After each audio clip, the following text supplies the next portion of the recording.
안녕하세요. 파혼한 30대 초반의 여성입니다. 이혼보다는 파혼이 낫다는 말은 귀에 딱지가 않도록 들었지만 그럼에도 불구하고 지금의 이 착잡한 마음은 어떻게 설명할 길이 없네요. 결혼을 준비하면서 많은 예비부부들이 다툰다는 이야기를 들었고 저 또한 그 정도는 예상하고 있었거든요. 심지어 연애 중에는 남자친구와 크게 다퉈본 적이 없음에도 말이지요. 그런데 저희는 그냥 다툼이 아니라 파혼으로 끝이 나고 말았습니다. 남자친구 말로는 제가 너무 이기적이고 계산적이라서 이렇게 된 거라며 이 모든 상황이 저 때문이래요. 그리고 남자친구의 어머님도 저 때문에 당신 아들이 인생 낭비를 했다며 저를 고소하겠다는 말도 안 되는 엄포를 놓고 계십니다. 솔직히 남자친구나 남자친구 어머님이 하시는 말은 뭐 아무렇지도 않아요. 시쳇말로 저한테 씨알도 안 먹혔달까요? 하지만 한편으론 정말 제가 이상해서 이렇게 된 건지 황당하기는 해요.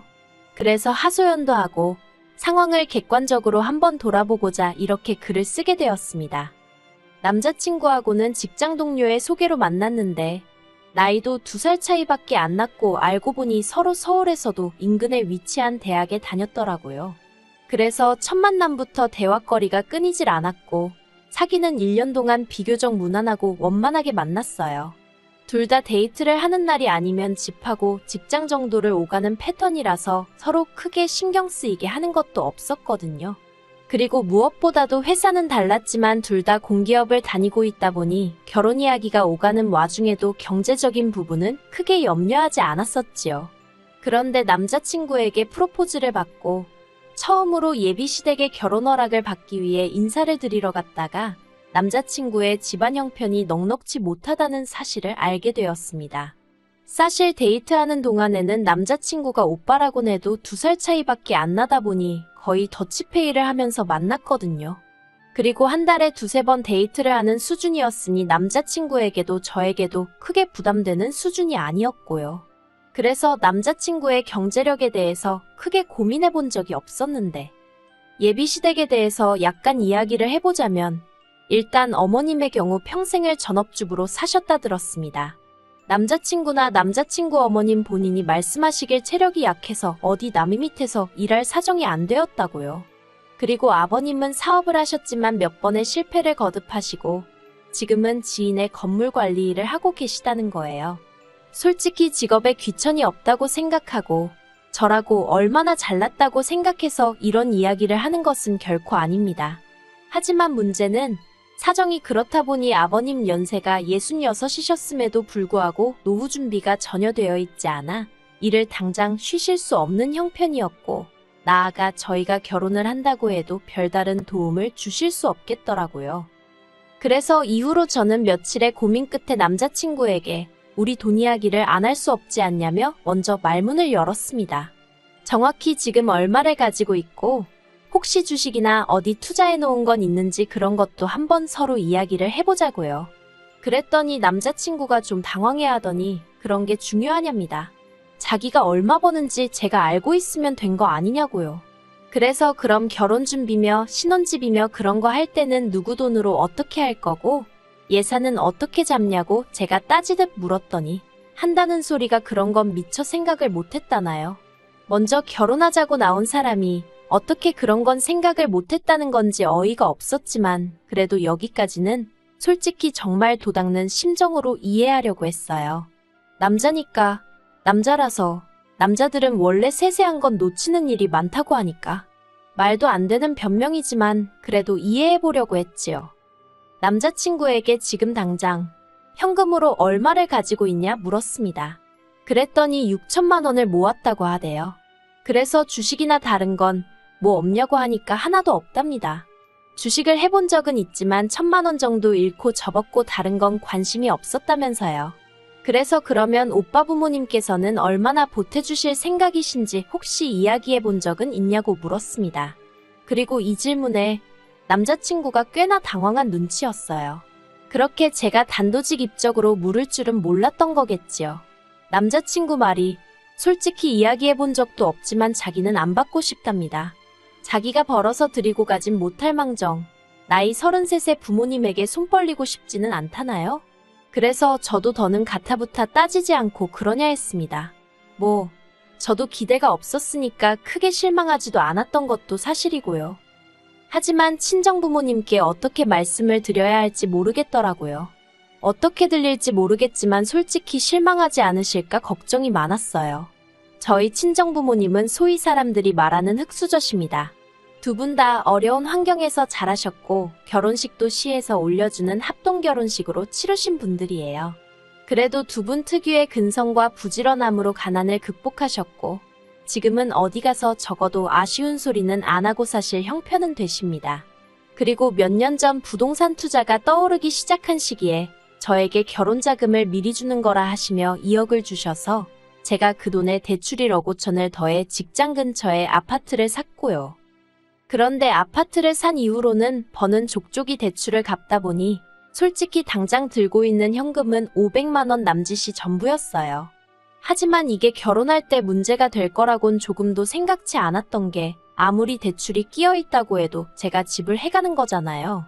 그리고 솔직히 아파트를 팔기만 하면 대출은 한 번에 갚을 수 있을 만큼 아파트 값도 많이 올라있던 상황이었고요. 아무튼 그래서 저희 친정부모님은 그래도 당신들이 저에게 남 부끄럽지 않게 해주셨다 생각하고 계셨고 저도 전적으로 동의하는 바였습니다. 그렇다 보니 남자친구의 상황을 어떻게 설명해야 할지 솔직히 난감하더라고요. 그런데 제 걱정은 기우에 불과했습니다.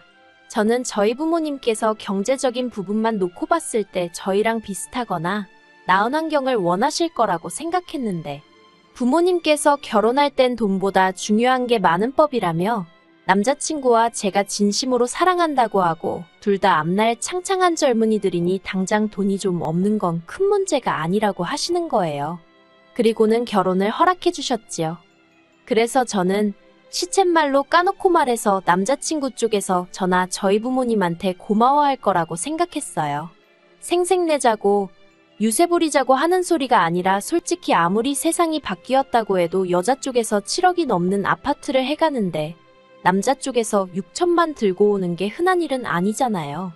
그렇다고 저희 부모님이 남자친구 쪽에다 이거 해와라 저거 해와라 하신 것도 아니고요. 오히려 시계며 정장이며 뭘 해줘야 하냐고 고민을 하시는 분들이셨습니다. 그런데 세상살이가 다 제 마음 같지 않다더니 남자친구 쪽에서 나온 이야기는 정말 예상 밖이었어요. 양가에서 결혼 허락을 받고 조금씩 결혼 준비를 해나가는 중이었는데 하루는 남자친구가 집에 관해서 할 이야기가 있다고 하더라고요. 그리고 저로서는 무슨 이야기를 하려고 그러는 건지 짐작도 되지 않은 상황이었어요. 그런데 남자친구가 자기 6천만 원 이야기를 꺼냈습니다. 아무래도 제 아파트에 대출이 1억 정도 남아있긴 했지만 남자친구가 모았다는 6천만 원으로 대출을 갚아버리면 저희가 결혼식을 비롯해 신혼여행도 그렇고 혼수도 그렇고 그런 걸 지불할 형편이 되질 않았기 때문에 대출은 대출대로 두고 일단 남자친구가 모은 돈으로 결혼식을 비롯한 여러 가지를 치르자고 한 상황이었거든요. 그리고 돈이 남으면 그 돈으로 차를 한 대 살까 그 정도 이야기만 오가는 중이었달까요. 그런데 남자친구 어머님께서 남자친구더러 그렇게 하지 말고 그 6천만 원을 저를 주고 대신 제 아파트 명의를 공동명의로 바꾸라고 하셨답니다. 아직 집에 대출이 1억이나 남아있으니 엄밀히 말하자면 제가 집을 해오는 거라고 볼 수가 없다면서요. 그래서 제가 남자친구더러 어머님 말씀대로 하면 돈이라고는 내가 가진 500만 원이 전부인데 그걸로 결혼식이며 뭐며 다 어떻게 하냐고. 그리고 오빠 생각에는 그러면 7억짜리 아파트에 6천만 원을 내고 공동명의를 하라는 어머님 말씀이 맞는 것 같냐고 물었습니다. 그러자 남자친구가 우물쭈물하더니 6천을 보태고 남은 대출 4천도 같이 갚으면 되지 않냐는 거예요. 제가 어이가 없어서 그래. 오빠 말대로 남은 4천을 같이 갚는다고 쳐도 그래봤자 오빠가 쓰는 돈이 1억이 안 되는 건데 정말 어머님 말씀이 맞는 것 같냐고 다시 물었습니다. 그러자 남자친구가 저더러 그렇게 따지다 보면 뭐 10원짜리까지 따질 거냐는 말도 안 되는 소리를 하는 거예요. 그리고 이 시점에서 이미 저도 너무 황당해서 처음으로 이 결혼을 하는 게 맞나라는 생각까지 하게 되었지요. 그래도 사실 그 순간 바로 파혼하자 소리는 못했고 혹시 내가 뭘 잘못 생각한 부분이 있나 싶어서 며칠 동안 혼자 소가리를 했어요. 그런데 아무리 곰곰이 생각을 해봐도 7억짜리 집에 대출 1억이 있다고 집을 해온 게 아니라는 소리를 들을 정도인가 싶더라고요. 그리고 공동명의라니 그게 가당키나 한가 싶었고요. 그래서 고민 끝에 남자친구와 만나 공동명의는 못하겠다고 했습니다. 계획대로 오빠 돈으로 결혼식이며 필요한 데 쓰고 남으면 차를 사던지 하자고, 그게 아니면 결혼 자체를 다시 생각해보자고요. 그랬더니 남자친구가 제가 이해가 안 된답니다. 자기 돈으로 대출을 갚으면 매달 나가는 원금하고 이자가 아껴지니까 돈도 더 빨리 모을 수 있지 않냐면서 결혼식이랑 다른 돈 들어가는 건 일단 카드로 할 수 있는 건 하고 축의금도 들어오니까 그걸로 대충 해결할 수 있을 거라면서 차도 당장 필요한 게 아니니까 안 사도 되지 않냐고요. 그래서 제가 그렇게 한다고 해도 공동명의는 못 해준다니까. 저더러 야같다는 거예요. 그러면서 한다는 말이 막말로 자기 돈 6천으로 자질구레한 데다 다 쓰고 나서 저랑 이혼이라도 하게 되면 자기한테 남는 게 뭐가 있냐며 저한테 너무 이기적이라나요. 그리고 남자친구가 그런 생각까지 했다는데 저는 정말 크게 충격을 받았습니다.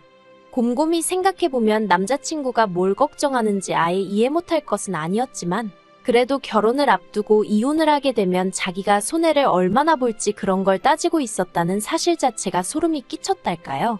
그래서 그전까진 제가 남자친구가 행여 기분이 상하진 않을까 싶어서 돈에 관해서는 할이야기를 돌려서 하기도 하고 한마디로 정말 배려를 했는데 말귀를 못 알아들어 먹는 건지 말이 안 통하는구나 싶어서 대놓고 말하기 시작했어요. 그런 식의 논리면 나야말로 오빠 말대로 공동명의해줬다가 이혼이라도 하게 되면 어떻게 하냐고요. 그러자 남자친구가 그러니까 이혼을 안 하면 되는 거 아니냐며 화를 내는 거예요. 사귀는 동안 의견이 늘 일치하는 것은 아니었지만 그래도 말이 안 통한다 싶은 적은 없었는데 남자친구가 보이는 뻔뻔한 태도에 저는 정말이지 두 손 두 발을 다 들고 싶은 심정이었습니다. 그래서 남자친구더러 아무래도 우리 결혼은 다시 생각해보는 게 좋겠다고 했어요. 그리고는 남자친구에게 오빠 도움이 없어도 빚은 내가 혼자 갚을 수 있고 차도 내가 필요하면 살 능력은 된다고. 나는 오빠가 가진 게 없어도 딱히 바라는 게 없었는데 오빠는 그게 아닌 것 같으니 결혼은 안 하는 게 낫겠다 했습니다. 그런데 정말 가증스럽게도 제가 자기 예상보다 세게 나가서 그런 건지 갑자기 꼬리를 내리는 거예요. 아무래도 자기가 표현을 잘못한 것 같다면서 그런 뜻이 아니었다나요? 하지만 그날 이후로 저는 남자친구의 모든 연락을 거부하기 시작했습니다. 헤어지자고 말은 해놨으니 막말로 남자친구 쪽에서 받아들이든 받아들이지 못하든 그건 제 알바가 아니라고 생각했거든요. 그러자 남자친구는 처음엔 전화를 그렇게 해대더니 1시간에 10몇 개에 달하는 문자를 보내기 시작했고 급기야는 제 회사 이메일 주소로 사적인 이메일까지 보내는 게 아니겠어요. 자기도 사회생활하니까 회사 메일로 사적인 내용을 보낸다는 게 서로에게 얼마나 좋지 못한지 뻔히 알면서 그러더라고요. 그리고 남자친구의 찌질하고 경솔한 행동에 저는 그나마 남아있는 정도 뚝뚝 떨어지는 듯 했습니다. 그리고 급기야 어떻게 된 건지 한 번밖에 뵌 적 없던 남자친구 어머님까지 저희 회사 앞으로 찾아오셨더라고요. 너무 당황스러웠지만 로비에 보는 눈도 많고 아는 얼굴들도 있어서 일단 근처 카페로 모시고 갔어요. 그리고는 어떻게 무슨 일로 오신 거냐 물었습니다. 남자친구에게 저희 헤어진 거 못 들으셨냐고도 했고요. 그러자 그 일 때문에 오셨다면서 저더러 너무 괘씸해서 한마디 하러 오셨다나요. 황당했지만 여전히 회사 근처라서 저도 똑같이 큰 소리를 낼 수도 없었고 그래서 일단은 듣고만 있었어요. 그런데 남자친구 어머님 말씀이 정말 하나하나 가관도 아니더라고요. 당신 아들 나이가 33으로 저만 아니었으면 더 참하고 잘난 여자를 만났을 수도 있다면서 제가 당신 아들의 시간을 낭비하게 만들었답니다. 그리고 당신은 그런 것도 감안해서 아파트 공동명의 이야기를 꺼냈다는 거예요. 솔직히 무슨 소리를 하는 건지 이해가 전혀 되질 않았어요. 저한테 사귀자고 따라다닌 것도 남자친구였고 결혼을 하자고 든 것도 남자친구였는데 뭘 제가 시간 낭비를 하게 했다는 건지 오죽할 말이 없으면 억지도 저런 억지를 쓸까 싶었달까요. 그래서 제가 지금 저더러 어쩌라는 거냐고 물었습니다. 그랬더니 그냥 결혼을 하래요. 공동명의는 안 해도 되니까 대신 대출은 저 혼자 갚고 결혼식에 들어가는 비용이며 기타 비용도 제가 부담하랍니다. 그러면 당신도 더는 말 안 하겠다나요? 어이가 없어서 제가 뭐하러 그렇게까지 해서 제가 어머님 아들이랑 결혼을 하느냐고 받아쳤어요. 뭐 얼마나 별 볼 일 있는 남자라고 제가 그렇게까지 하느냐고요. 그러자 어머님이 저더러 막말을 하네. 어쩌네 그러더니 피해 보상받을 거라고 고소한답니다. 정말 오렌지 주스 한 모금 마셨다가 그대로 뿜을 뻔했다니까요. 그래서 고소 많이 하시라고 했네요. 그리고 그게 엊그제 있던 일로 이제 남자친구는 저더러 독한 액쓰니 뭐니? 난리도 아닙니다. 정말 적을수록 제 머릿속이 깨끗이 정리가 되는 기분이네요. 남자친구도 남자친구 어머님도 제정신 아닌 거 맞는 것 같아요. 저한테 검은 속내를 다 들키고 나니까 민망해서 저러는 건지. 아무튼 이번 일로 결혼에 대한 환상은 완전히 깨졌고요. 막말로 제가 능력이 안 되는 것도 아니고 혼자 살던지 아니면 다른 사람들처럼 수준에 맞는 남자 만나야겠어요. 마음이 정말 헛헛합니다.